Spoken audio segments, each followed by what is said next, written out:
So this is a regel achas. This is not a prepared session, but I know there was some women that passed through our house last year, and it's been mentioned again this year, and they feel that they're shaking the lulav in esrag, and they don't know why they're doing it. They're shaking the abba minim, and they know that it's a thing to do. And I'm not saying that it's every woman's custom, nor am I saying it should be every woman's custom, but there's in our generation people do it, and that's great, and people want to connect to things, and people want to experience things and do it in a meaningful way, and there's certainly a lot to say on these subjects, and I don't really want to say much at all to say on these subjects. I'd much rather enter into an experience, and now we have a bunch of people here. We have about 3 Abba Minim combined.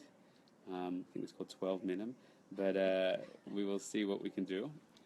So I'm not here to share Torah. We always begin with Torah to understand what we're saying is from Torah, and also to, as the Svarim say, that when we learn Torah at the beginning, we're mamshich or we allow ourselves to draw close to the light that is in the mitzvah. Especially in good morning, ladies. Glad you can join us. Come in, find a seat. There's some more chairs outside as well.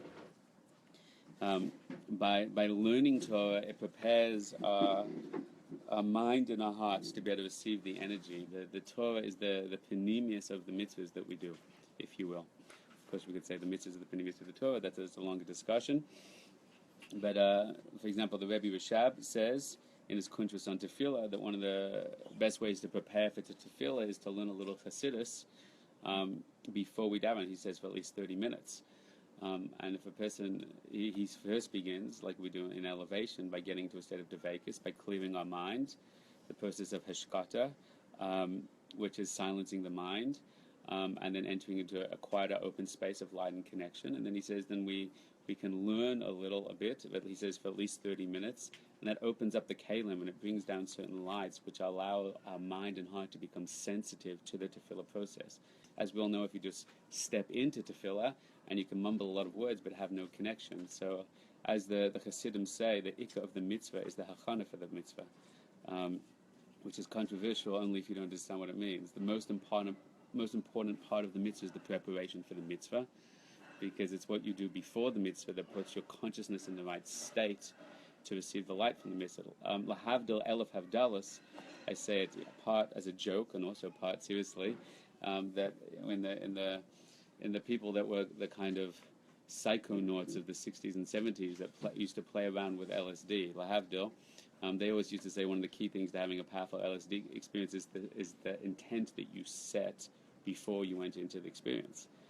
Now, lahavdil between that and mitzvahs, but at the same time, when a person goes into an action, if you're shaking the abba minim, you're basically shaking, some grass and a lemon for all intents and purposes. And you can say it's a mitzvah, okay, I feel very firm about it and I'm doing it. But at the end of the day, there's a power that can access, and hopefully we're going to tap into some of that today.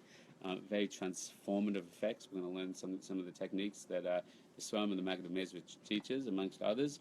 But it begins by connecting a little to the depth of what's happening. And the depth, in a pshat way, the depth makes us understand what we're doing. That's one. And then we feel good about what we're doing. We feel excited about what we're doing. That's two. But in a deeper way, the seichel and the machshava and the midas are kelim, are vessels, which work like it's called, again, lahavdil, it's called in a secular sense the law of attraction. It's called the koach mamshech, the power of drawing in, that when you start thinking things with your mind and experiencing them with your machshavas and then entering into the heart, then what happens, you start drawing those spiritual energies towards you, right? And that's when it becomes a true, profound spiritual experience. The women, there's a few more women than expected. Do you want to come to the couch or come around here? It's seeing is believing, as they say.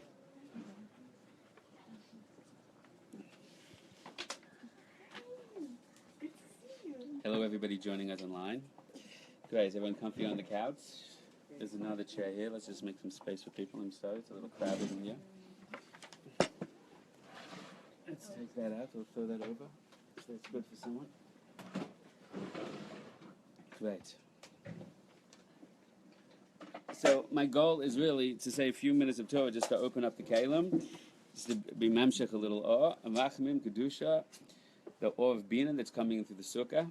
And then my goal is really just to get everybody up and shaking the Lulav. Thank you for people who actually bought. So hands up again if you bought a Lulav and Esrog with, Abba Minim with. Good, so fine. So we'll see what we can do with that. There's some deep things that help the experience and some very practical things that help the experience. So to begin with, let's just talk a little about it. It's Rav Nachman's Yahrzeit today. So it's a very important day. It's a very important time that we can connect to that energy and that and bring that within to the Sukkah. So we'll begin with a little Rav Nachman. He usually sums up all the things it says in Kabbalah in such a simple, accessible way. It's hard to look it over as an incredible source to begin with. And he also speaks very deeply in the language of consciousness. So it's a very powerful access point.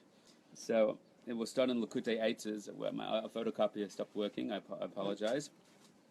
But in Likutei Eitzes, in the section on Sukkot, so I'll just read the first Torah.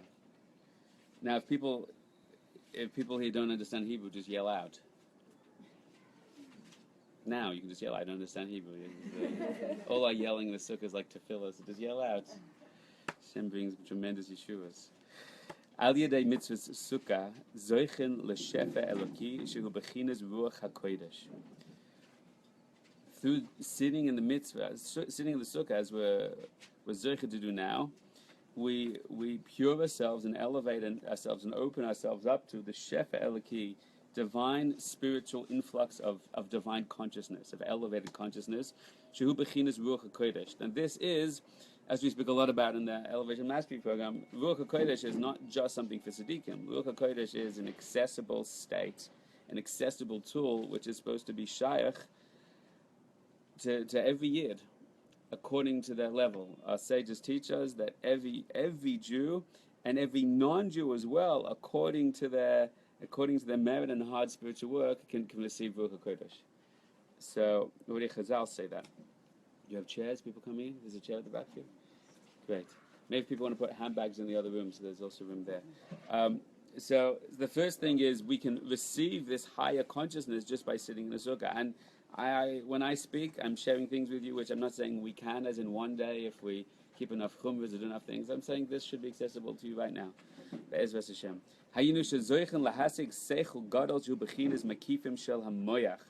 That is, we can merit and access to lahasik, to grasp, to access seichel hagadol, an expanded consciousness. Shu bechinas makifin shel moyach. This is very deep language that Rav Nachman uses based on Kabbalah. A makif is all about Sukkah. We're sitting in the Sukkah. We're surrounded by something that's called the makif of Bina, which means a very, very high consciousness. Makif means something that surrounds you that you don't have access to because it's too big to get into the little kalim of your mind, the little vessels of your mind. It's something much more great and extraordinary. It's something that you touch on. It's kind of like, imagine you live in a forest all your life and all you know is like under the trees, and one day you climb up, someone shows you the path that goes out to a mountain. You climb up a mountain which is looking down, you suddenly see the full expanse of your environment where you lived all your life. So that expansive perception, expansive consciousness is there around you right now. It's accessible right now, and you can draw from it right now, but we're always in what's called a moichin dekatness, in a small-minded sense, and we're trapped in that state. So what the goal is that in Sukkah, these surrounding elements of consciousness become empowered, become charged, become electric, and therefore they're much more easily accessible. And that's why we sit in the Sukkah. Again, a Sukkah is something that surrounds you, as we'll see a little. Again, I'm not here to give you a share. I'm just using some terms to introduce what we're doing right now. There's two elements of a Sukkah. The Ari Kodesh says in Shara Kavanas and other sources that the essence of sitting in the Sukkah is really two mitzvahs we do. When we shake the Lulav, a man will shake the Lulav in shul every day, but according to the Ari, the custom was to always shake the Sukkah, shake the Dalin Min and the Lulav within the Sukkah first.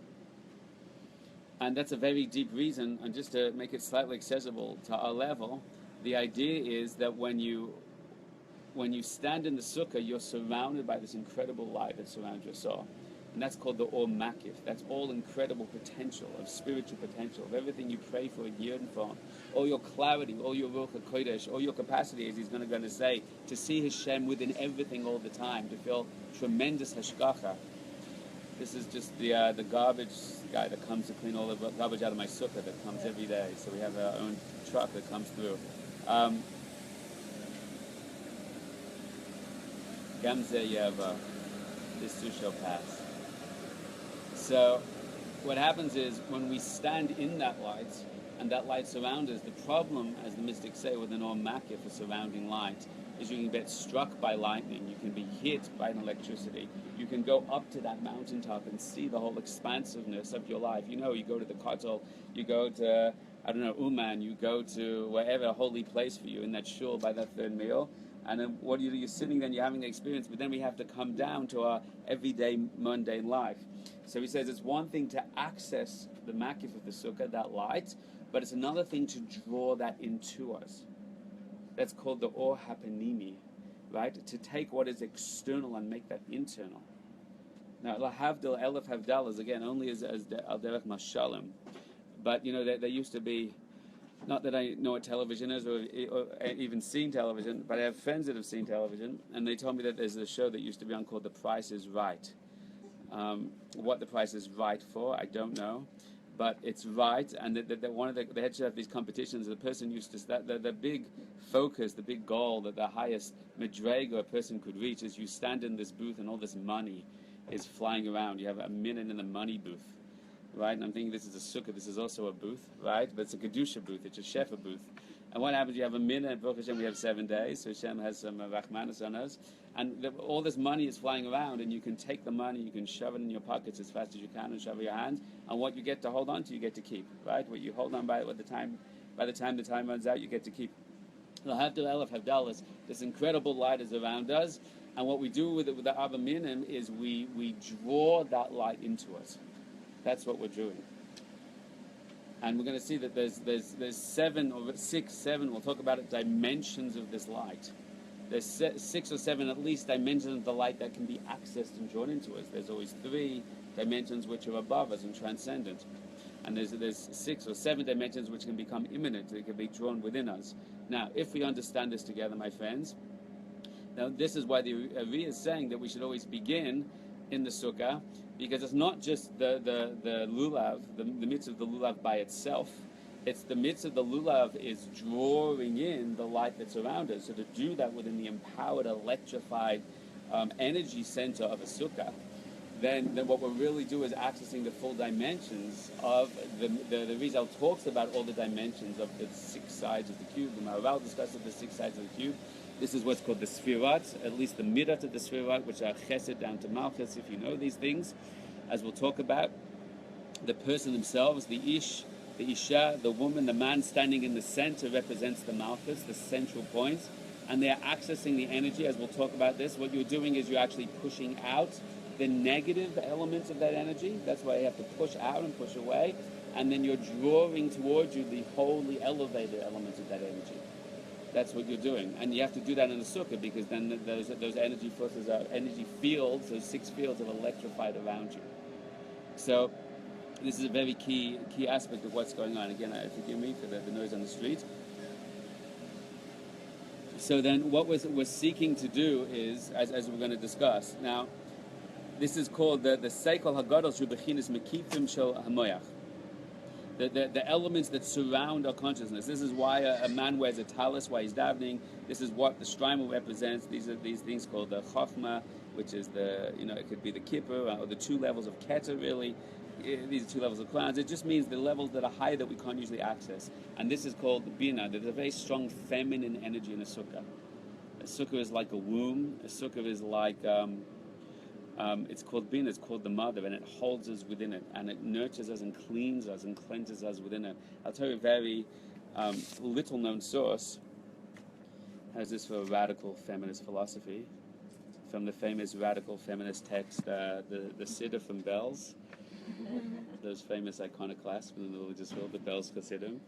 So they actually bring, we always talk about the the seven Ushpizin, the seven shepherds, and that's what I want to play around with today. That the consciousness that comes into us, there's seven tzaddikim that are of the highest of the high, and we can access their energy and access their clarity one each day. And we'll do a little exercise to play around with that. I've been playing around with that with some of my friends this week, and it's kind of remarkable. Some of the things that can come up.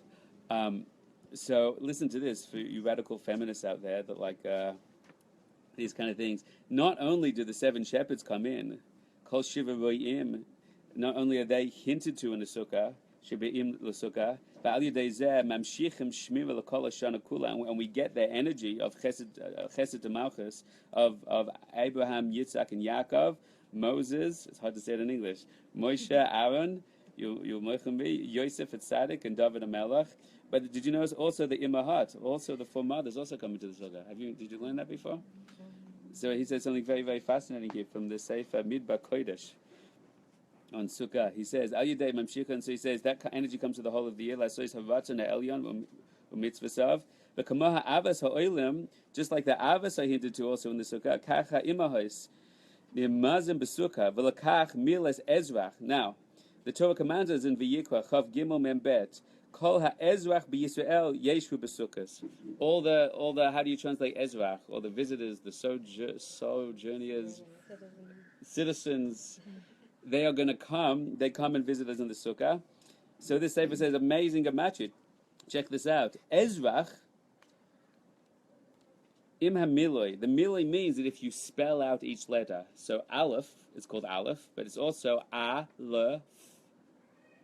So the milah means the full expansion of his letter. So aleph, that means when that letter is brought to its full revelation, full potential, the full revelation, manifestation, full potential, expanded into dimensions. That's what a sukkah is always the feminine property.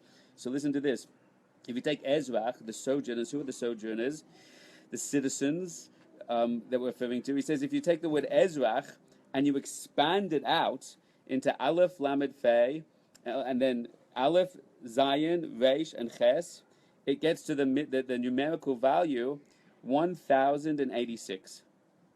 He says 1086 is the same numerical value as Sarah, Rivka, Rachel, Leah. Isn't that interesting?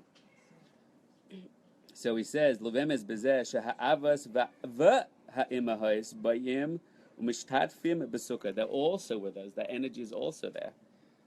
U'ma'overim chasidim v'rachamim al Yisrael. So I want to talk a little today. We'll do a little meditation on this. It's not a theoretical thing. It's not like Santa Claus comes down the chimney and the mothers and papas, mothers and fathers are with us today. These are consciousness. When you go to Kivei Tzadikim, a person's supposed to know how to connect to the energy and interface and interact with that tzaddik and ask them questions and receive answers and get guidance. This is a key part of Judaism. It's discussed in Kabbalah and Chassidus tremendous amount. So those energies of the Imahas are also with us and are also accessible. Now, coming back to Rav Nachman, whose yahrzeit is today, we have to bring him into the sukkah as well. So what is this makifim that comes in, this energy? It's the seichel that comes to a person below shum hagdama. What does it mean without a hagdama? What kind of seichel comes without an introduction? It means that you know something, but there's no reason you should know that thing. I had a wonderful yid at my Shabbos table last week, and he was giving over these moiridik Torahs, incredible Torahs, deep matches and deep ideas, and Ramazim, the words that are very deep about Rosh Hashanah, Yom Kippur, Sukkah. And I said, where did you get it from? He said, they just came to me when I was jogging. And most people give over Torahs that they read in books. And some people that are Zerkid have a Rebbe, they give a Torah, they hear the Rebbe say, that's not what Torah is supposed to be. Torah is supposed to be Beruch HaKodesh, Chedushay Doraisa, that you align yourself with truth so much and you purify yourself so much, the ideas start popping in. And have you ever had your own Chedushim come to you? When you're okay, it's a problem, not so many hands go up. This is what Torah is supposed to be. It has to be true, they have to be accurate. They can't just be things that we make up that aren't true. and this is what comes to, this is part of the Makichim. It's called Hasagas, it's called the Hisnoitzitzes HaMoyach. It means that your eyes start getting ideas, you start getting clarity. Today is the day of Moshe Rabbeinu. We're supposed to be able to turn to Moshe Rabbeinu. We'll do this exercise if you're feeling a little brave. People want to be on the more conservative side or the more brave side today in meditations? What do you prefer? Brave. The conservative side? No, brave. You were saying before you like to see everything on the inside. No. and then you like to play with it on the outside. Good. Okay. Excellent. So then you'll see that it's very interesting how these things work. So this is a cycle that comes without b'shum below shum hagdama. Ela al yedei shef elokit just pops in. Shakal avodas ha'adam ba'olam hazeh hu bishvil zeh. All the avodas Hashem we do is to reach and attain the state. What's the purpose of Torah? Is to reach a state of Ruach HaKodesh, where divine information, divine Torah, clarity, meaning is popping into you. Sukkah is a time to give us clarity and strength and insight for the whole of the year into ourselves, our world, the purpose of the world. We're connected to Goyim and Sukkahs. We're being korbanos for the Goyim. We're supposed to bring in the whole of the world. Is the Chag HaSifa. It's the time of gathering everything together, understanding everything at a deeper level, to the four corners of the world, to the six dimensions, and drawing it in and elevating it. When we elevate it, that's called man. Then it goes up, and suddenly revelation and insight pours into us. That's the Beit HaShueva, as Chazal say. What were they drawing? They were drawing Ruach HaKodesh. Al Yidei Mitzvah Sukkah, another Torah base. Al Yidei Mitzvah Sukkah, Zoichen L'Taharas Alev. It's purifying our heart. Taharas Alev. That's what we're going to talk about. What we're supposed to be doing.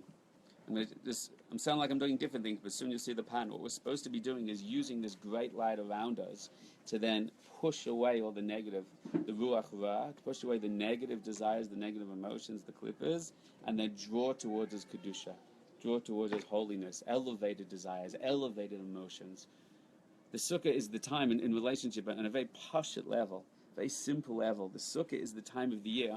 What's Rosh Hashanah? Rosh Hashanah is Rosh, it's head. What does it mean? It's the day, we don't do tshuva on Rosh Hashanah except for the time of Shofar, which is Lamala Mina everything. But it's a day of who am I? What do I want? What am I committed to? What am I living for? It's a day I clarify my beliefs, my values. Yom Kippur is a day of the lave, but it's the ik of the day is purification of the lave, because on the most simple level, as we talk a lot about in the elevation program, it's one thing to know something to be true, but the longest distance in the world between 2 points is between the head and the heart. What you know to be true, but then actually going to do it, and our heart is really controlling our life. I know something is true, but I feel angry or jealous or hurt or lustful, and that takes me away. So I have to cleanse my heart. Take away the negative desires, the lust, the ego, the fear, and all the emotional buildup from previous sins of actions of disconnection, and the buildup that causes psychologically, emotionally, and spiritually. But now, I know what is true, and my heart is cleansed, but I'm not living with passion. Sukkot is the festival to live with passion. Sukkot is the reintegration, it's the interface between the world, the vision of Rosh Hashanah and Yom Kippur, and when it comes back down and interfaces with the physical world. But now I want to feel electrified emotions for Kedusha. Electrified. I want to feel not lust of the love or desire for pleasure or loving after the wrong things. I want to feel love for holiness, for integration, for joy, for celebration, for respect for all people, for Torah and for mitzvahs. I want to feel love for the things that are the most empowering forms of love. I don't want to feel negative fears or negative anger or hurt or all those kind of things associated with fear. I want to feel Yirah Shamayim. I want to feel awe of life, of opportunity, of Torah, of truth, of all these incredible things. I want to have appropriate boundaries. So it's a time of the year where I'm supposed to step into the sukkah and I cleanse away the negative, and then I electrify. That's why Simchas Beis HaShueva, we dance or we celebrate, because it's a time, it's Man Simchasenu. It's a time of empowering deeply positive emotions. That's why we eat in a sukkah. There's also a mitzvah for intimacy, for all kind of elements of physicality in a sukkah, because it's a deep, deep place. The sukkah is a deep place. We eat, we dance here, we talk here, we do all the things that we do. We're supposed to bring our furniture, all the things that we use into a sukkah, right? Because we're supposed to live life, physical life, in a place of elevated consciousness. Because the elevated consciousness is the place of the shul, it's the place of Rosh Hashanah and Yom Kippur. But now I'm coming back into the physical reality, right? But now I'm doing that in a very elevated way, and that's going to give me Ruach HaKodesh. We'll talk a little about that. So this is what it says, Taharas Alev. I sit in the sukkah and I purify and electrify my heart.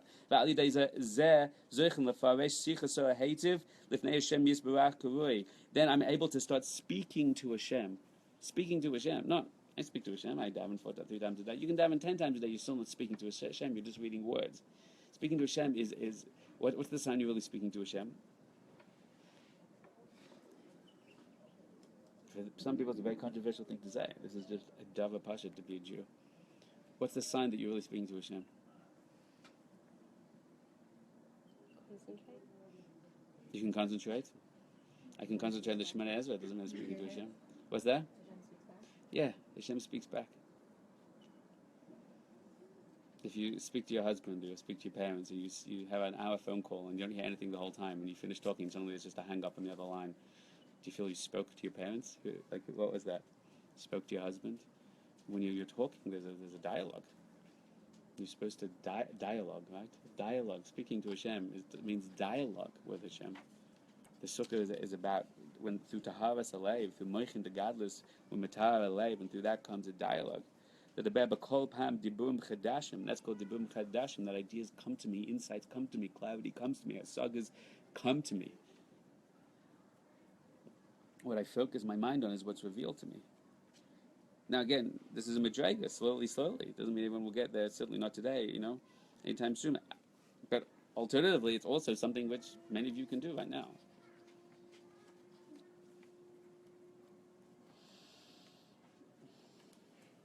There's lots of Torahs here, we can go on. I just want to do one on the next page on Ches.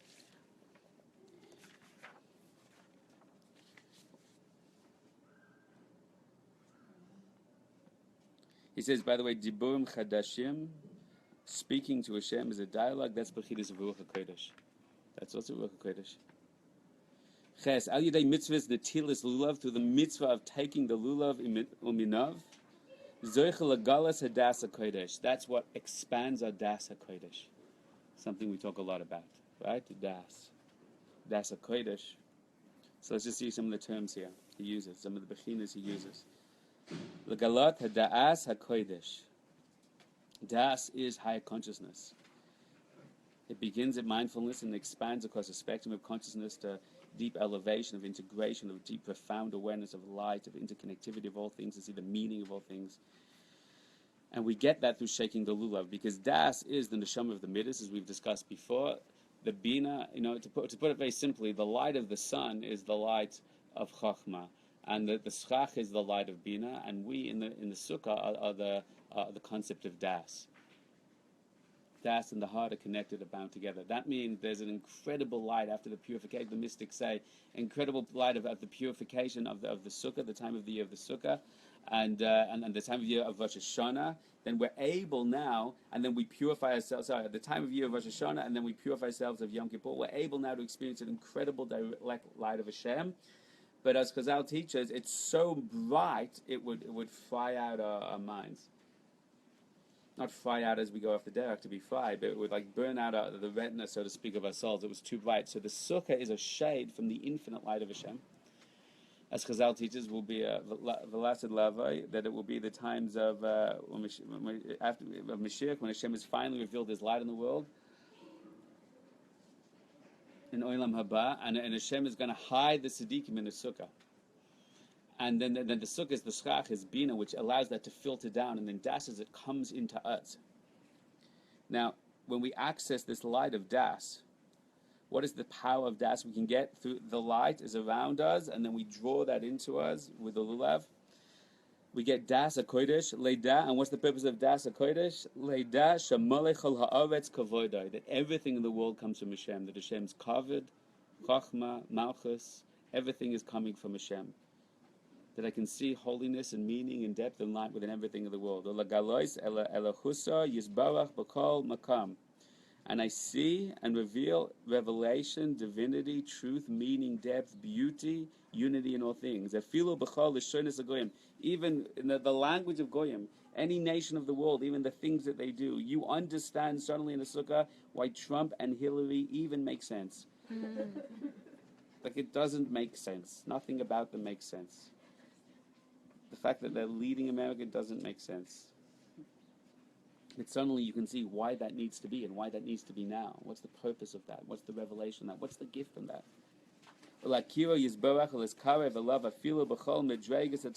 you can draw it close to Hashem in the Sukkah, shaking the Lulav, even from the lowest levels, even if you feel, but I'm not worthy and I'm broken and I messed up and I didn't even daven on Rosh Hashanah, I didn't even do Tshuva and Yom Kippur, but still in the lowest levels, I can still, from the power of the Sukkah, the power of the Lulav, draw close to Hashem. And I can draw that knowledge into my heart. I can bring that down into my heart, in and out. That's what it means. The Ratzu V'shuv, into my heart. She'liba b'Rishusa. It's a beautiful way he puts it.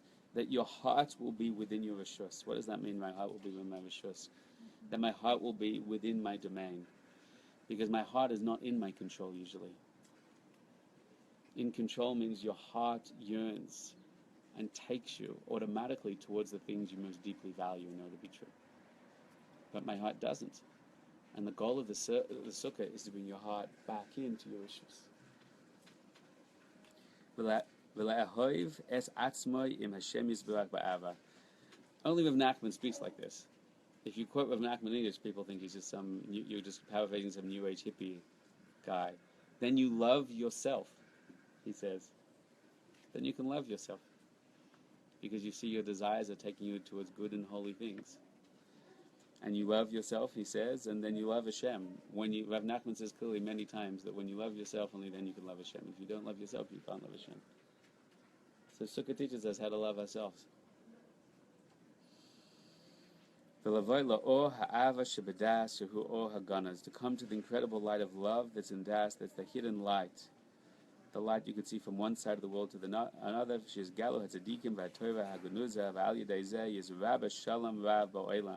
Through that you increase shalom in the world. Shalom in yourself, shalom in the world. There's so many Torahs on this, I don't want to get into Torahs today this morning. The Baal Shem Tov says on Sukkah, as Porish, the Sukkah is shalom. And the Sukkah is always connected to shalom. He says because there's no shalom when we're not connected to our source. When you're connected to your source, only then you can have shalom. It's a deep statement about the Middle East. Only through Deveikus can you have shalom. You can only love yourself when you're connected to your source. Only when you experience in your heart what your true self is, then you can love yourself. Sukkah connects us to a source. Through Sukkah, we get a heart. To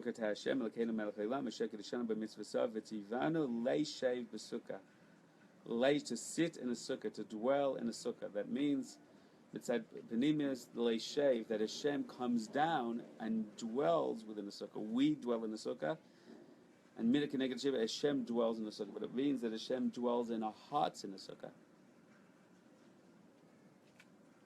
The Sukkah is David HaNafalis. The Sukkah is Meremes of the base of Migdash. The Mishkan. The Lev is the Mishkan. That our Das HaKodesh, that Bina, that the Or Ein Sof comes to dwell within our hearts in the Sukkah. Leishev B'Sukkah. The words Leishev is the same letter as Yesh Lev B'Sukkah. We have a heart in the Sukkah. We are given back our heart in the Sukkah. Yesh Lev B'Sukkah. That's why the esrog is the idea of yearning for Hashem. The esrog represents the heart. We hold our hearts in our hands. That's why it's on the left side, because the heart is to the left side. It's the side of Gavur, the side of Din. We hold the esrog and the heart. We yearn to Hashem because we want to take our yearnings for physical desires and we draw those desires into the sukkah and we elevate them back. And then I'm yearning now towards holy things. That's what a heart means. My heart's in Rishus. That means my heart's not running after silly nonsense or even destructive nonsense of the world, but elevated, beautiful, holy things of the world. That's why the word esrog is the same letters turned around as ta'arog. Ta'arog means to yearn. It means to yearn for holiness, for sanctity, for depth, for holy, beautiful things. And that's what it means to take the lulav in our hands. Lulav is the letters loy lev. To him, to that person, is a heart. That's the letters of lulav.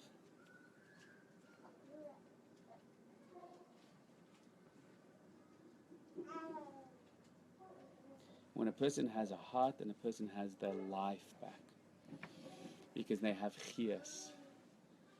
Our sages say that a wicked person is dead even though they're alive, and a holy person with das is alive even when they're dead. A person can be physically alive, but actually dead, meaning they have no energy coming into them. True life is chiyas. Chiyas is, lahavdal is chi. It's the same.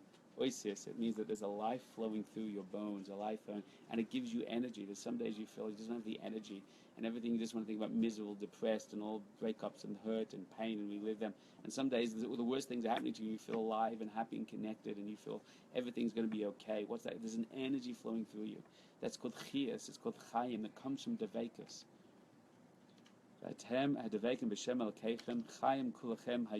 you're in the state of devekus, when you're in the state of das gadol, then you have chayim, you have chiyas. Lulav is gematria chayim. Lulav is gematria 86. It's chayim because it's this tall thing that reaches up to Shemaim. It's a bechina of Yesoid. It reaches up and connects to the source, to Shemaim above, and then it draws that down into our heart and our being below.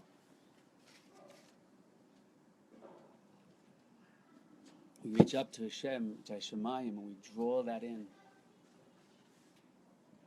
Shaf Demayim B'sasan, Mamayim Yeshua, Mamayim Yeshua is Bina, is Chachma.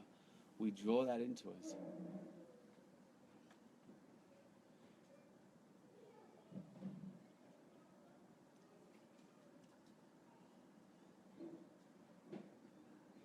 So we're in a good place. So what I'd like to do, there's so much Torah, is we can talk Torah forever. Sometimes it's a Yetzer Hara to talk Torah. It's Yetzer Hara to talk Torah in the middle of Tefillah. It's Yetzer Hara to talk Torah when you're doing Chesed. Do you ever wonder why we don't say when we do a Chesed? Why don't we make a bracha when we do Chesed? Your wife says, "Can you come and help me wash the dishes?" It's a mitzvah. I have to let you know. Mitzvah do Chesed. When I say yes, I'm just going to do L'Shem Yichud Baruch. Right? You do a whole start doing my kavanas, and so I put on my gartel and my streimel. I'm doing a mitzvah. Why wouldn't I? The answer is because you have a chiyuv right now to do the mitzvah of Chesed. You don't have time to say bracha. That's what I heard. I heard that from Makor once. So it's not a time. There's times for Torah and there's times for Voda. So really, why we're here right now is because I want to shake a lulav with you. And it's a very beautiful thing. It's a very special thing. It's a very chashuv thing. And it's an incredible opportunity. And when you understand as a yid what the opportunity is, then you realize what a chiyuv. It's an obligation you have to do. You have to get it right. You have to know what you're doing. But of course, when you have to know what you're doing, get it right, then you start all those voices. I have to get it right. Am I doing it wrong? Am I holy? Am I not holy? Am I broken? Am I not broken? Will this fix me? Is it not fixing me? Then I'm broken. Then it's broken. Then Torah is broken because it's not fix me. All these voices, and we need, as we always talk about in elevation, we need Islamdus. I'm just playing, just exploring, just experimenting. Okay, I'm going to try that, see what happens. Nothing. Okay, that's interesting. That's interesting. So I would like to, with all of you, see there's a bunch of people watching online as well. It's kind of weird. What time is it now? 11:25. Okay, we're now in. Great. I'd like to do a few meditations. A meditation is a very Jewish thing to do. Just calling it meditation doesn't sound very Jewish. These are called kavanas, avodas. It's an element of his bodhidus. It's called his kashrus. So there's a couple of things I want to do. And I'm just making this up as I go. So if you have questions, you should ask them. And if something's confusing, you're welcome to clarify it. First of all, any questions, anything I just said?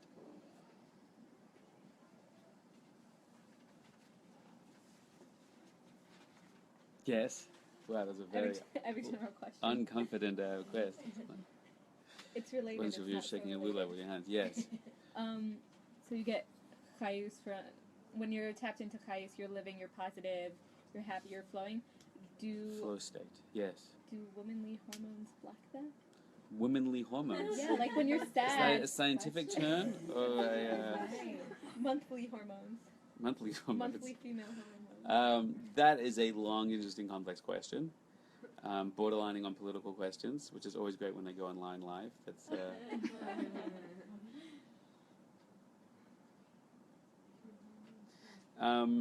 it can, but with a lot of avoda, it doesn't have to.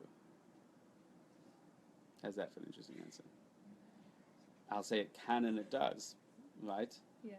But depending on avoda, it doesn't always have to. So that sadness and I just want to be sad today, that's a block of chayus? Yeah, I mean, it's a block of das. We're entering into a place of, it's a time of month of Tuma, a time of disconnection. And what happens is, in the time of Tuma, there's an aspect of a moichin which is mistalik, of energy that can leave us, can.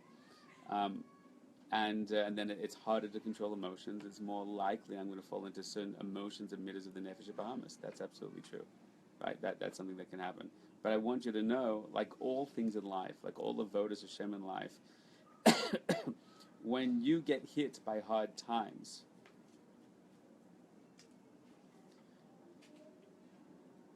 when you get hit by, I'm not saying this is comparable, we're just looking at a relative level. I'm not saying what a woman goes through is like anyone going through a hard time or a guy having a bad afternoon, right? So I'm not saying it's exactly the same, no. But there's little elements we can learn from each other. When Hashem wants to test a person, what he always does, the first thing Hashem does is take away your das, is take away your capacity to access higher consciousness. Because if you went through a test and you were in a high, deeply connected place, then it wouldn't be a test. You just go, it's fine. I'll get through it. Everything will come together. Right? You probably have days where you're the Katz. I have days that are coming up, and I know a challenge is coming up in 2 weeks, in 1 week. And I'm going to go through this. It's fine. It's not going to shake me at all. And then suddenly I have 3 nights in a row where the kids are up late. I don't get enough sleep, and I wake up in the mosquito in the middle of the night, and I'm tired. And then I get a cold before, so I'm grumpy and tired and exhausted. And then the challenge comes, and I get floored. And I'm like, why did I know I could have overcome that? It was only accidentally because I didn't get enough sleep and I had the cold, and then that person annoyed me. So that's the setup. The setup is that Hashem puts us in a place of vulnerability to make the test a test. Because if the test wasn't a test, it wouldn't be a test. You can quote me on that. So this is the classic, we see this is what I'm saying, the classic time we see this is when Avram Avinu brings up his son as an offering, without going into the whole long Torah. You've heard me teach this Torah before, it's a Moedic Torah. And Avram's number one, what's it called? Political position is anti-child sacrifice, anti-idol worship. God, the true God, does not want you to sacrifice a child. One day Hashem turns around and says, kill your son. Avram's like, oh my gosh. Yitzhak agrees, we're going to do it. They go to do it, and they go through this 3 day of torture. Am I going to do it? Am I going to do it? Should I do it? Of course I should do it. Hashem asked me to do it. It's the worst, biggest challenge in the world. They finally get there. Hashem says, don't kill your son. But you told me to kill your son. Hashem never said kill your son. He just said bring him up in the place of a korban. He never actually said kill your son. He just said put him on the box like a korban. Which makes you just want to take Abraham and slap him on the back of the head. What were you thinking? Like, duh. Why did you think Hashem made that? What's the answer to that, Hashem? Because Hashem took away his das. So, without going off the subject, when your das is taken away, what comes up is all your baggage. But if you work through your baggage and your das is taken away, then what comes up? Not much. You got it? That's interesting. So the more baggage a person has, the more likely they can be thrown off course at times when they have less das. That's all. Now, I'm not trying to be overly reductionistic. There are other elements at play there as well. Okay. But that's something to hold in mind, right? If a person feels more sad or more down at that time of month, that's fine. Then give yourself that space and give yourself permission. And being frustrated with yourself during that time is much, much worse and makes things much, much worse, right? So that's not what we're trying to say. But just watching and observing, when we go down, the stuff that we have will come up. But the less stuff we have, the more we will just sit with what is. Das, Lisa Ruth is asking online. I can't believe I'm taking a question online. That's kind of weird. What is Das? Das is a very complex, beautiful conversation. But for now, let's just say it's kind of the mindful higher consciousness within a person. The person's true self, the source of their equanimity, balance, harmony, the emotional sensitivity, empathy. It's the higher consciousness within a person. Hope that answers your questions. Yes? So is the test really the test itself, or the test is just to get closer at least as you can to the state of das? Well, the test is how much das will you hold during the challenge. And das is the capacity to do what is right and true with integrity during the challenge, but also to maintain the right emotional state. It goes into the midrash about the goyim that come to Hashem and say, if we were given Torah and mitzvahs as well, we would have kept it. Why are you just going to avoid the Jews? And Hashem says, fine, I'll give you a mitzvah kala. I'll let you sit in the sukkah. And then the sun comes out, and they all get on the sukkah, and they walk out of the sukkah and kick it. So it's a very interesting thing. And then some of sages teachers, it's not just that they walked out of the sukkah, because it's even your potter. Like the Gemara says, your potter from being in a sukkah if it's hot. If it's deeply uncomfortable, it's the fact that they kicked it. It's the fact that they resented it emotionally. Right? So it's one thing to say it's a challenge. There is a challenge, but it's how many dishes do you break in the process of going through the challenge? How much do we resent our marriage when we're going through a challenging situation, right? How much do we resent Hashem? I can say I understand it's all for the good and it's hard, and I can feel pain, that's fine. But I have to keep my head screwed on, but I understand it's good here. It's a challenge. A little off the subject. Let's go back to the subject. That's fine. We asked and we answered. Really, it's a question you should ask some holy rebbetzin that you can find. I'm just answering a little as I can as a dumb male, simply because I'm trying to answer it in context of our teachings. Where if you go to another teacher, they may give it in context of other teachings, but it's important to understand that. The capacity to work on das and mitaki yomidas can help very much with many things in life, including that time of the month for women as well. So let's just leave that as that. You should find a holy rebbetzin to ask these questions on further. Any other questions of what we've discussed so far? I have a question. Yes. As someone who tries to follow Sephardi halacha, we don't say a bracha on shaking a lulav. Okay. We don't say bracha on being in a sukkah, Right. leishiv. So does that, take away? Does that mean you're from still holy? the Yes. No. If you follow halacha, Sephardi halacha, then you've got all the shefa you need. The Shem loves you, right?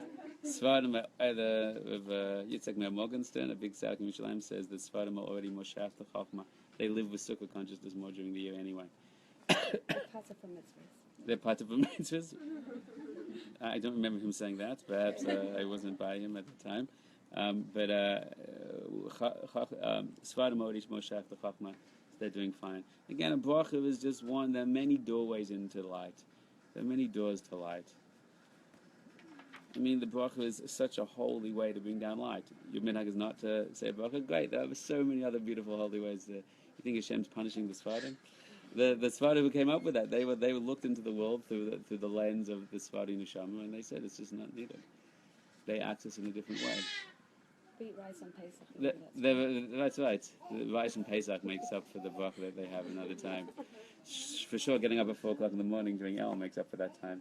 Remember the Beis Hamikdash had many gates, and every different tribe entered into the gate in their own way. There's many different gates for all of Avodas Hashem.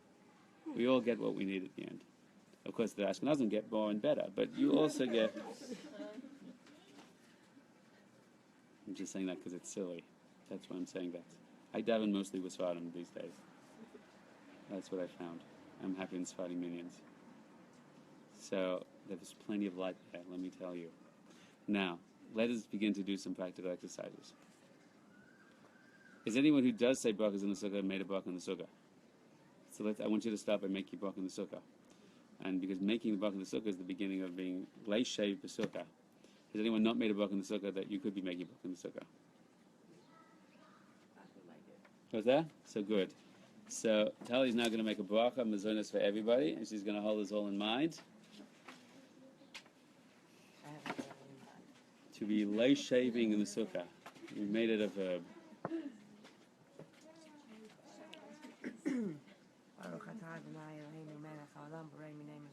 Amen.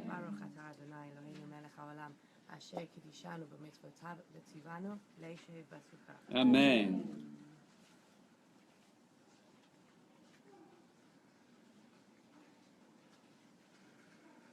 Okay, so today is the day, it's the 4th day of Sukkah.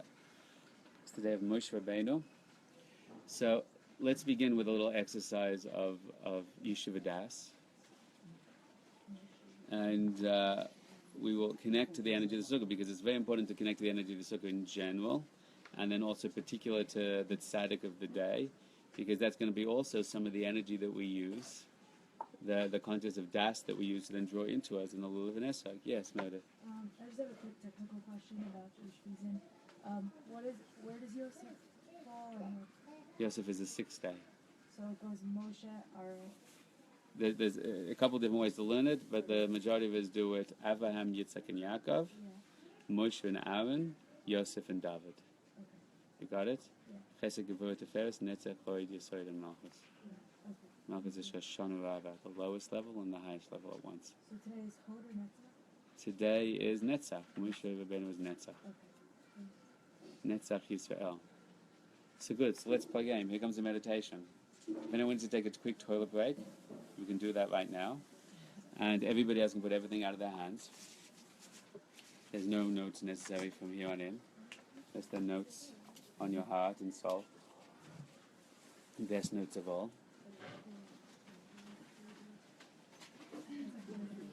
If you're watching out there in video land, say yes if you're going to do the meditation with us.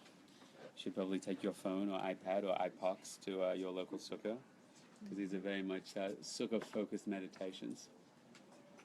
Now, hands up if you generally meditate and you're comfortable doing kind of meditation and stuff like that. Hands up if that's you.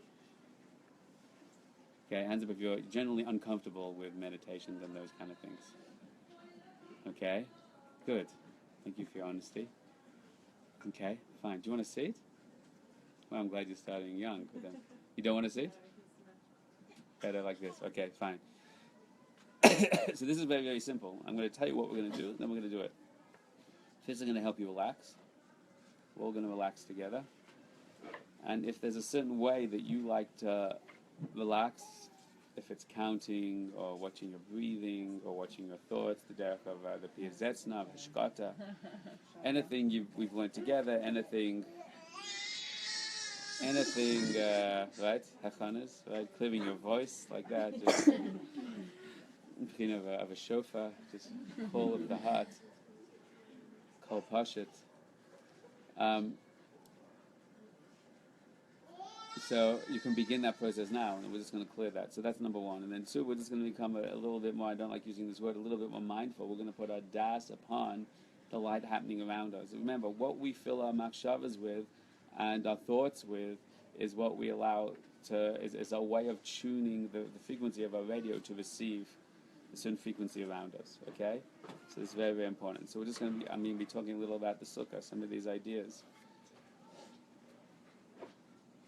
And then finally, within this particular exercise, before we start the Lulav-Shaking themselves, finally what we're going to do here is then just focus on Moshe Rabbeinu, and I'm going to do a little game with you all about inviting Moshe Rabbeinu to come and speak to us and share with us individually anything he would like to share with us and teach us, and allowing the neshamas to be open to receive that.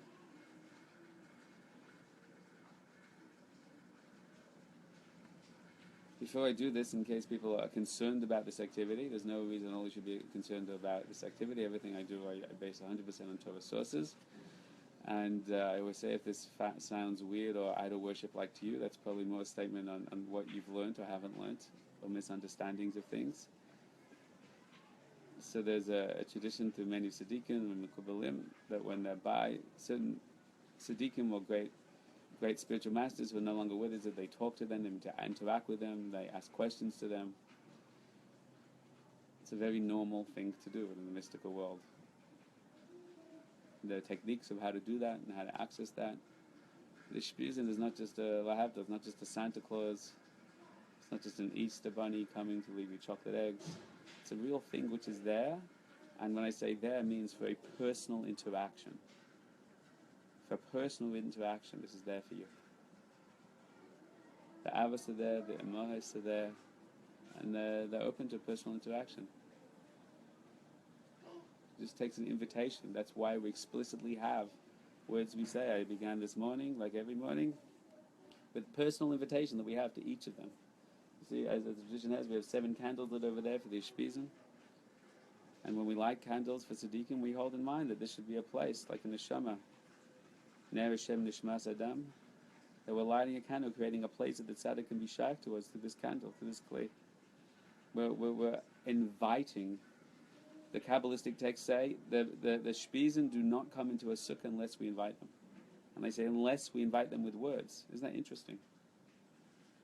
So it's a very deliberate, concentrated intent, and there's supposed to be a result. And there's supposed to be an interaction. And I can tell you, this exercise will do. If people have you're curious about it, another time we'll talk about many examples of tzaddikim in our generation do this and use this in different ways. So here we go. Let's just begin by allowing ourselves to relax. When our minds are on, we are disconnected from the voice of our soul. It's a kol d'mamadaka, it's still and far away. So we quieten our external self, it's called hashkata, as the Piaseczna teaches us, to hear this most subtle, still voice within us.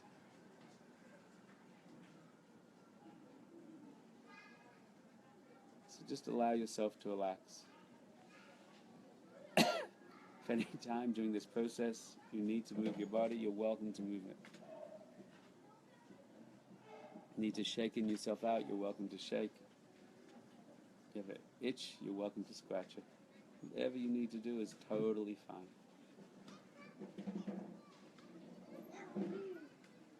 Allow yourself to relax.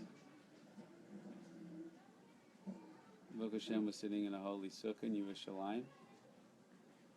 Notice there's all these noises happening around us from all the different 6 dimensions. Notice what's coming from above. Notice random noises coming from in front of us, behind you, to the left and right of you.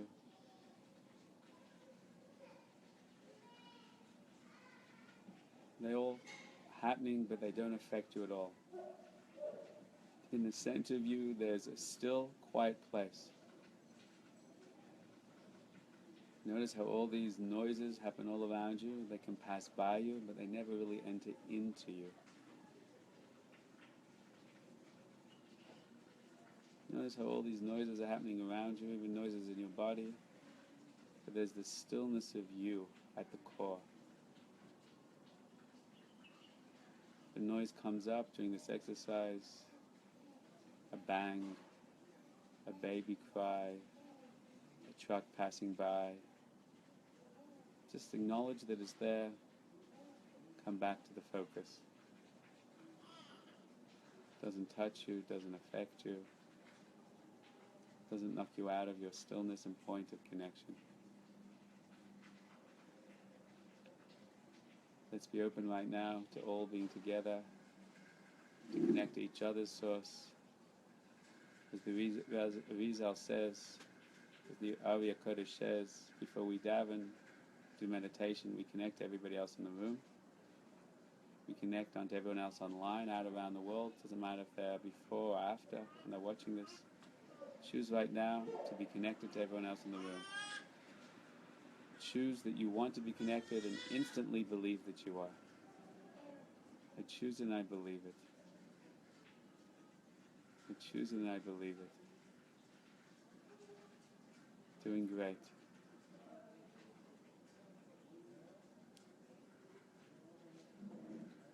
Allow your shoulders to relax. Allow your shoulders to relax.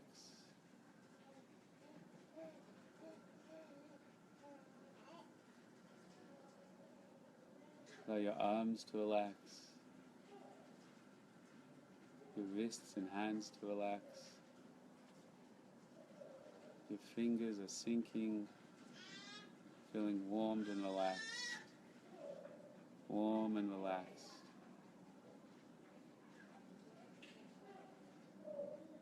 Your arms and shoulders are relaxed.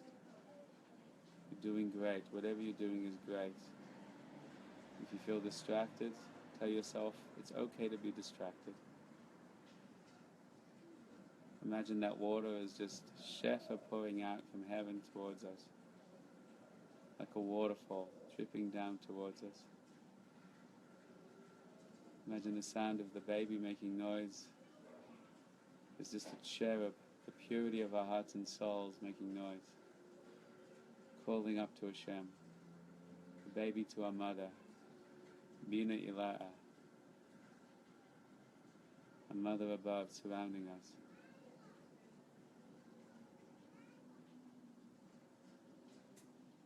Allow your torso to relax. especially your back, your upper and lower back is relaxing, is warm and relaxed. Coming down your lower parts, your legs, your feet. Your feet are sinking into the ground. Sinking into the ground. Sinking into the ground. Your feet are sinking into the ground. There you go. Allow your feet to be sinking into the ground. Your whole body is happy.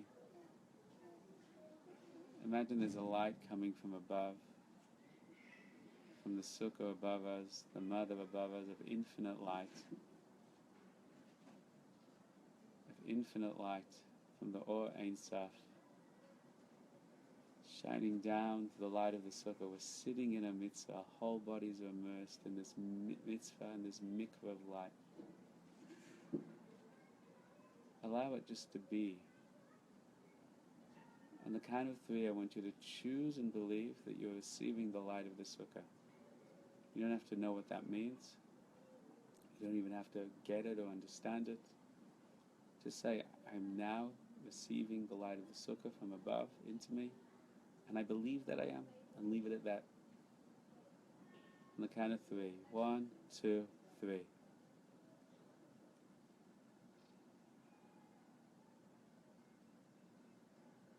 Wonderful.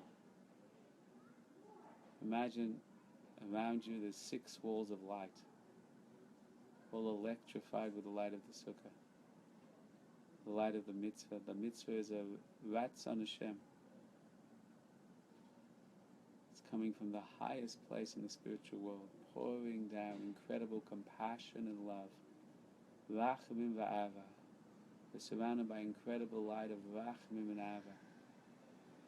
Breathe it in. Baal Shem Tov says, imagine every inhale right now, we're going to breathe in that light of compassion and love. And as we exhale, we're going to exhale everything which is not that light and love, and allow it just to return to this source. Okay, take a deep inhale now, breathe it in. Light and love till it fills your whole body. And then just exhale everything that's not, and allow that, what's coming out, to return to that light. Go. Breathe in the infinite light and love.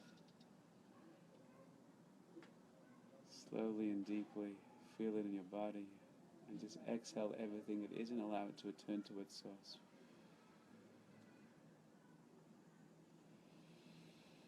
Keep doing that now for a minute or two.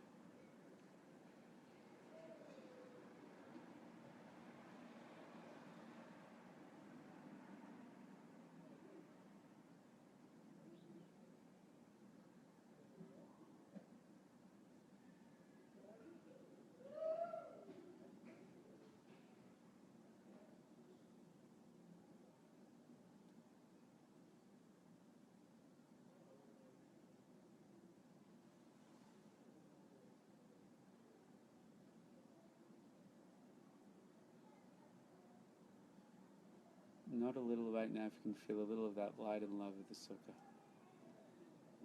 Okay? If you can, that's wonderful.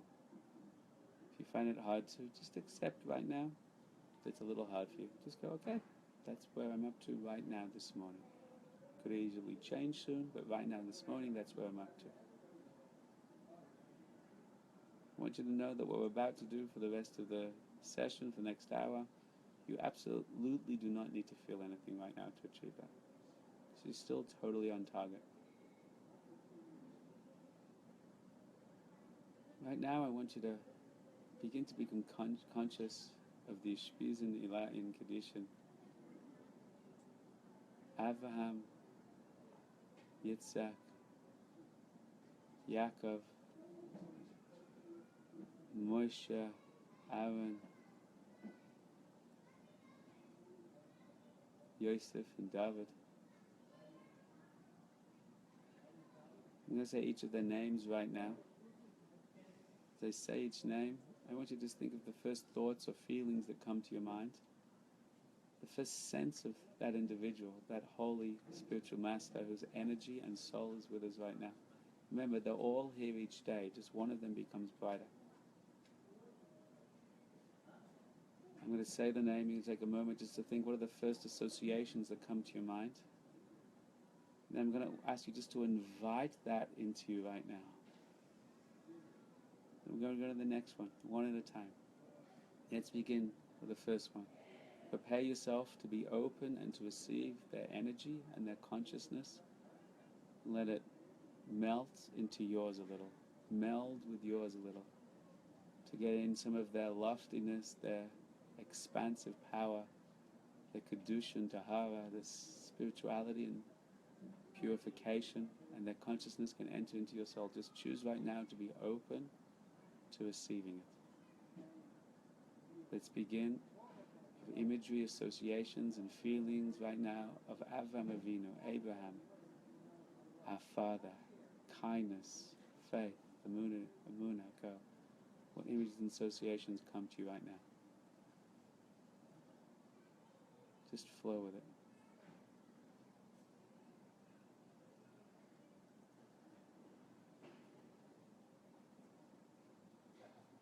Beautiful. Now invite that into you. Choose to receive it and connect to it. To expand myself to be open to it.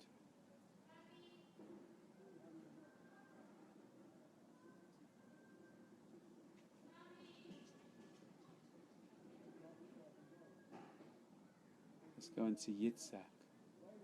Avinu, it's our Father, our teacher, our guide. He's connected to us. Yitzhak, Isaac, strength, power, discipline, sacrifice, integrity. What images, memories, feelings, senses come to you for Yitzhak? Just swim in them, free associate with them.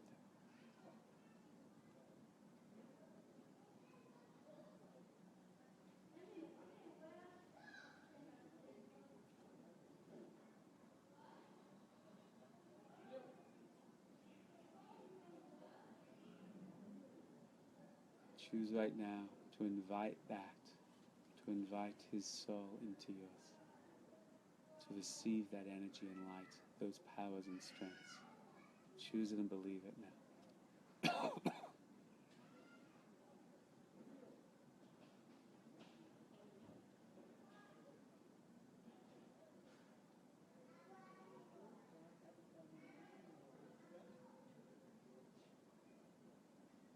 Wonderful. Yaakov, Yisrael. Jacob, Israel. Tiferes, harmony, integration. Stood in the place of the ladder connecting heaven and earth, the Beis Hamikdash. What images, memories, feelings, associations, stories, senses come to you? Freestyle on them now. Yisrael, Yaakov, Jacob.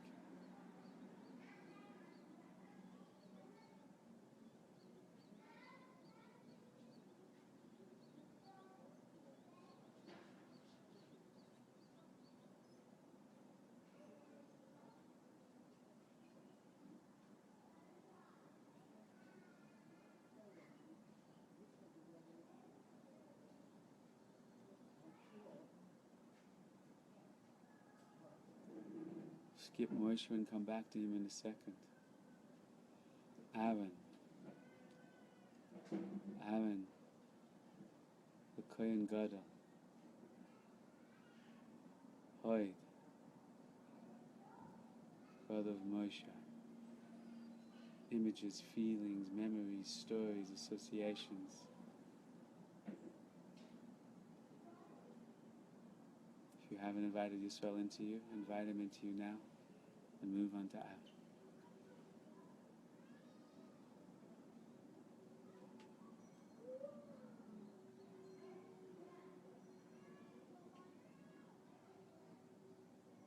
Aaron goes into the Holy of Holies. Channels blessings to all the Klaisva.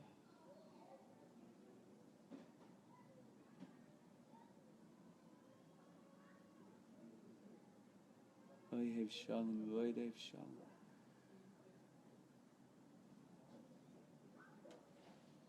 Invite the Kohen Gadol into you right now. Invite Aaron into you right now. Step into that energy and embody that energy. Become those properties a little bit more.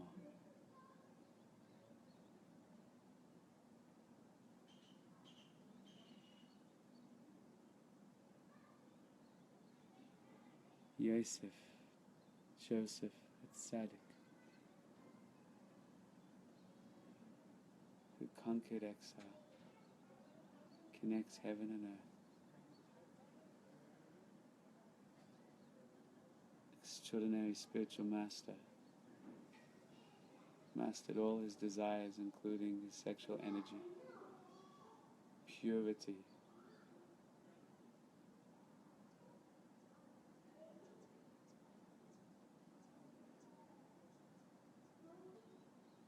images, memories, feelings, associations connected with Yosef.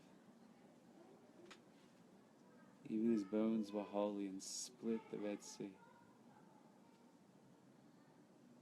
Power of the Tzaddik, Tzaddik Yesod Olam.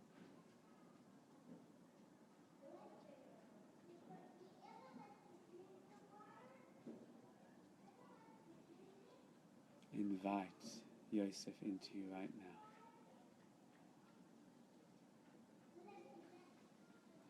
Tivu, Tivu.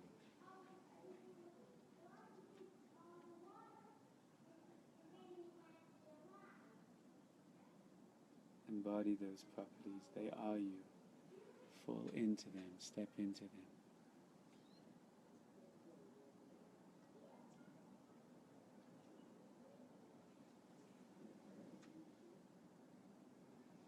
David HaMelech, Malchus, Mashiach,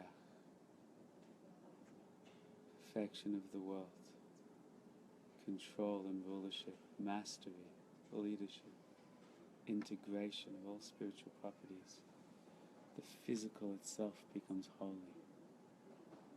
Ruach HaKodesh, perfect world. What memories does it evoke for you? Images does Mashiach evoke for you?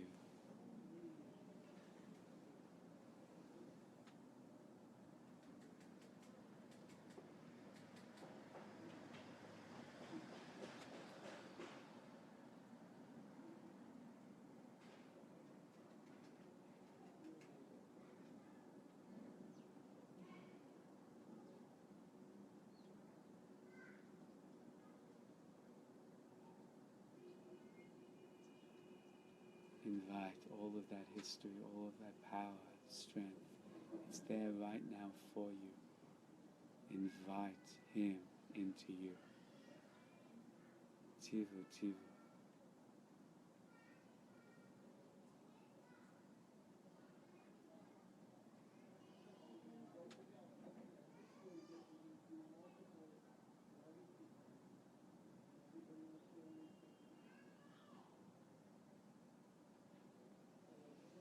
Feel those souls mingle within you, empower each other.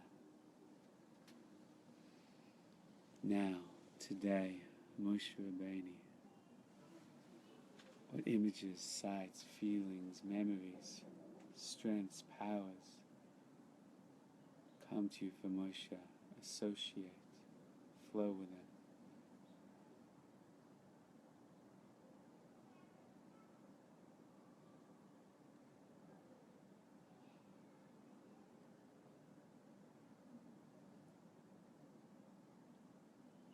Moshe is Rabbeinu, he's our teacher.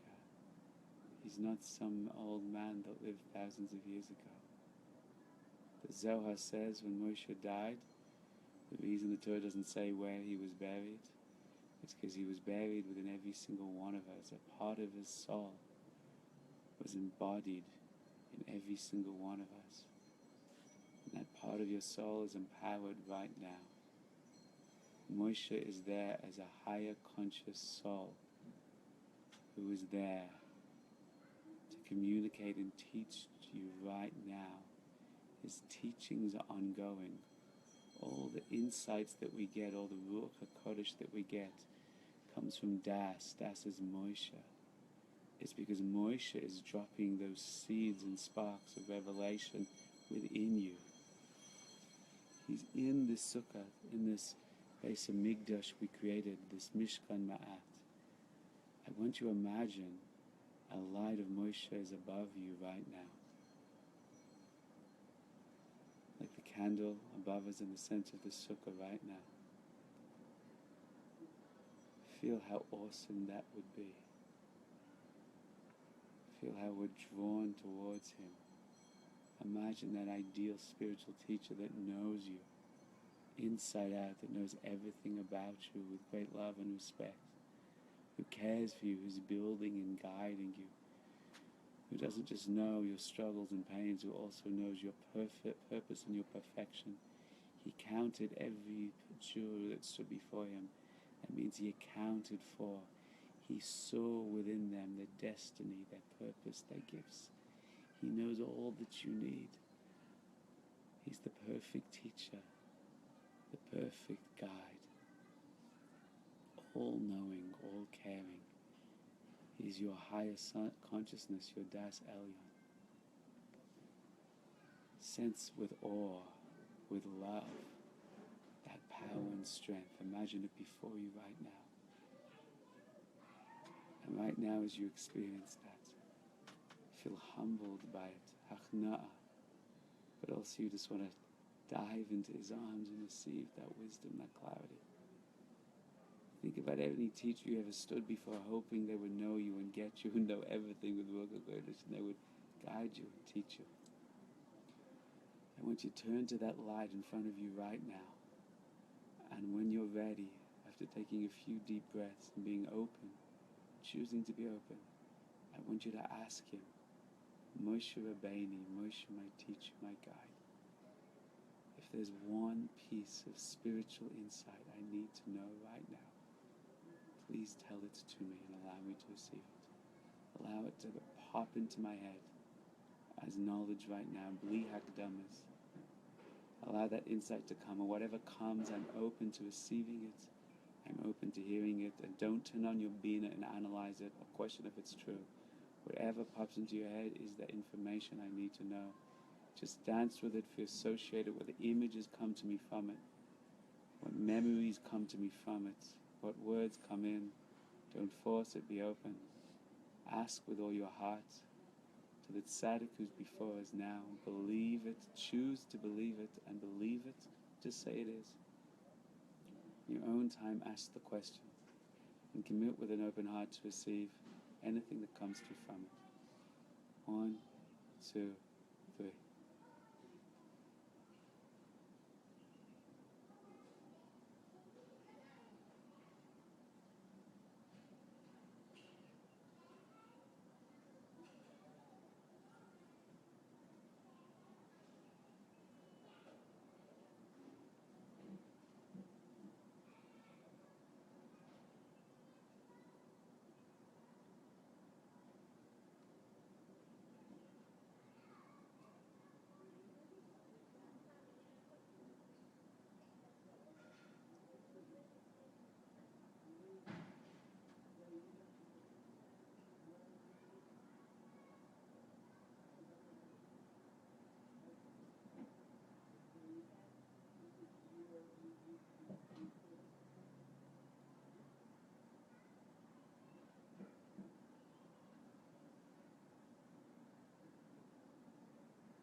Not a little if you feel you receive something. It's wonderful. Have tremendous love and compassion to yourself if you feel you didn't quite receive anything. If you feel you received nothing quite yet, turn back to Moshe Rabbeinu and say, I trust sometime in the next day you will put it in my mind, and may the idea trickle in to affect my life for the next year. May it trickle down and trickle in. Sometimes the lightning strikes. Sometimes just over time it becomes something you do, or something known, something accepted. I don't even realize there was a time without it. Moshe Rabbeinu, teach me, guide me. Moshe is Netzach, he lives on. He's an ongoing teacher. I carry him with me. That's what he means. It means he's my teacher. He is my Das Elyon.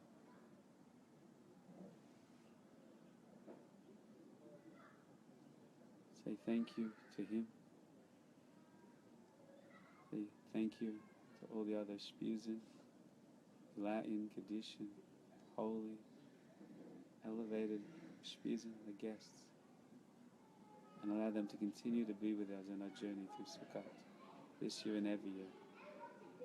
And as we learned the Imahata here as well, if you want to welcome them, Sarah, Rivka, Rachel, Valea,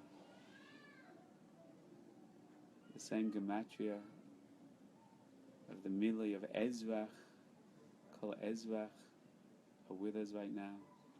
You want to take the time to welcome each one. Take time to do that now.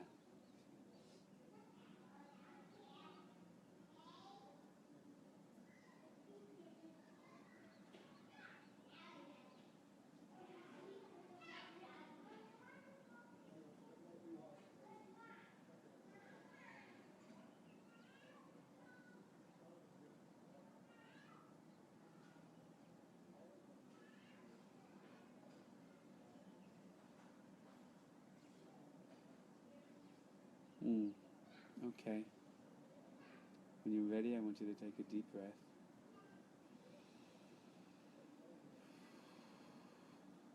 And another one or two.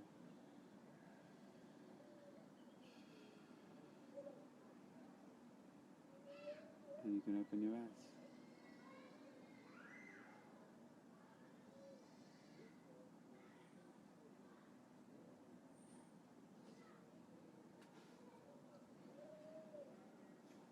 Beautiful.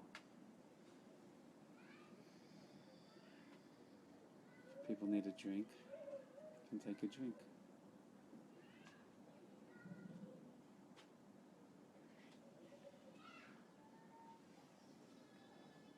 Hands up if that was an interesting experience for you.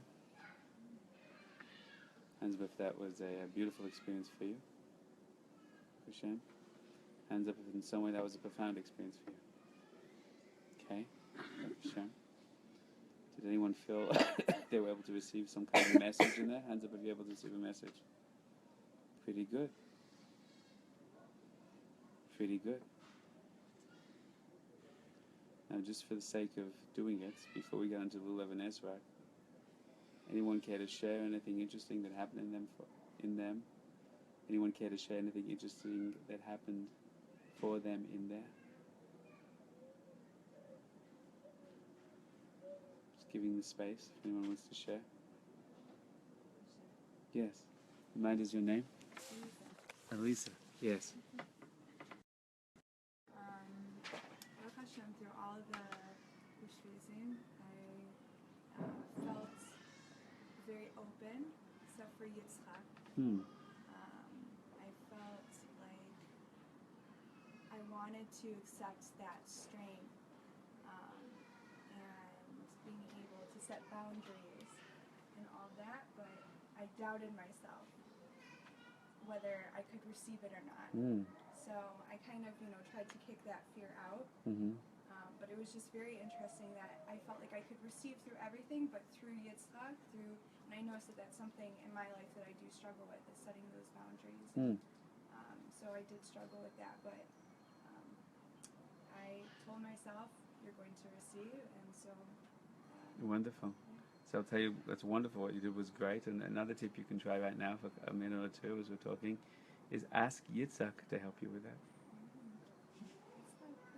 That's right. Close your eyes for a minute now and ask Yitzhak, turn to Yitzhak and say, you are the source of my capacity to do so. And I need your help to access this. That's what he gave Klal Yisrael. That's what he's giving you in the Neshama. That's what we just read the Svam on the inside. We step into the Sukkah to access that power within us. It's assumed by Hashem that some of these you're going to have problems with, and you're inviting them in at this time of year. What does it mean to invite them in? Empower that for me. Help me with that. Tivu Tivu, step in to me. Turn that on within me. Take a moment to do that. Anyone else care to share something like that or different? Yes, Meredith? Hey guys. So when we were going through the different Ishbis, and I felt like a pattern going with all of them of just this incredible strength to just, no matter what comes their way, just a deep sense of fighting and a deep sense of their entire essence and being was Lamancha, like just for Hashem and for the Klal and for that purpose, and in each of their own ways, it was like they were just all for Hashem, and I wanted to connect to that. Each one of them, just this like overwhelming sense of just fight and a really like intense feeling. And then when I asked Moshe, what can I learn? What can I take? It was totally a blank space almost, and I started to feel like I was being like just inflated with like light helium, and I felt like just such a sense of lightness. Wow. As like an interesting paradox, and I was like, what are these intense tools? What can I? And I felt this like intensity going through them, and then all of a sudden he was like, just let go and you'll float. And just like, and then like when the mothers came in, it was kind of like Cinderella, or which is the Sleeping Beauty with the three. Yeah, the mothers, Cinderella and Sleeping Beauty, right? And they're birds and they carry the things, right? And they were kind of like holding me up, holding you up, like this parachute. Like as you float, like we'll be like your angels. Beautiful, wow. Nurturing parents as you go. That's where they are. Isn't that beautiful? It's very special. Okay, wonderful. Anyone else have anything else to share, or maybe something about any message you received? Yes. I found that as I was thinking of each, doing like a association with each cuisine, I was thinking about what they remind me of and what we learn about them, and I was just thinking about how, like, what a bracha it is that we're thinking about Moshe Rabbeinu today, because not only do we learn so much about his strengths and his leadership and his nevuah, but like all of his imperfections and the times he got angry or messed up or was punished. And I thought how beautiful that was, and I focused on that Moshe Rabbeinu is our teacher, and he's so great and had so many flaws, and we're great and we have flaws, and how like very real and grounded that felt. And then just what came up for me was just a very present ego thing that I dealt with last night that I was thinking about this morning. And it's silly, but the message that came to me was like a very beautiful reevaluation of that, and kind of like the kalach to wow, now that I'm thinking of it, some like anava, some like right. Some humility in not letting that right. be a thing, not having to exert my ego in a certain way. So now I'm realizing the Moshe humility connection. So right. It's beautiful. Anav Makol Adam, he has the ultimate humility. He nullified himself completely. Isn't that beautiful? It's very special, the things that come in when you sit on it, what gets given to you. Yeah, that's why I'm encouraging you to talk it out. You see gifts get given to you when you talk it out. We don't know how to think in our generations. When we talk, it helps us learn how to think. Anyone else care to share anything? Okay, every time I do this, I get very profound insights. Insights that I couldn't necessarily think of myself. Anyone else care to share for this round? Okay. What time is it now? 12:15. Great. We're going to take exactly a 5-minute break. And I'm going to come back and go into Lulav and Esrog, okay?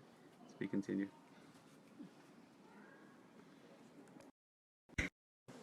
Is this interesting for people? Okay. You should probably go home now then. We'll continue the next one in another video.